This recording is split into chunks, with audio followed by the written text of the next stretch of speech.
Reading the Chofetz Chaim on Proper Speech, Day 171. Decisive Insights.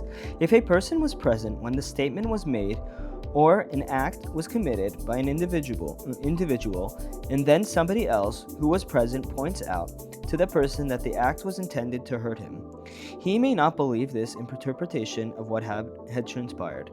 Not only is it wrong to believe a report that is rechilas, it is also prohibited to accept an insight that transforms an innocent occurrence into a malice act, a contradiction. The gossiper should be filled with shame over his blatant disregard for the transgressions which he regularly commits. For surely he believes that every letter of the Torah is true and God-given. Imagine that the gossiper were called to the Torah and the portion to be read contained one of the verses which prohibits Lashon Hara, such as do not go as a gossip monger among your people.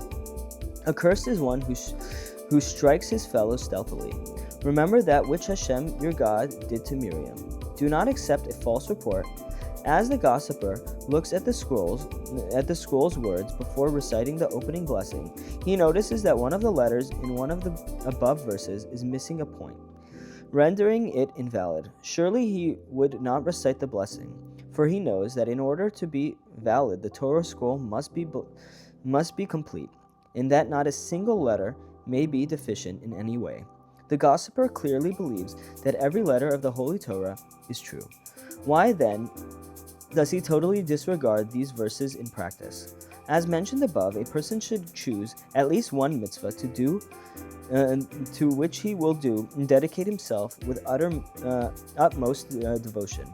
This is a particular benefit in selecting the mitzvah to guard one's tongue.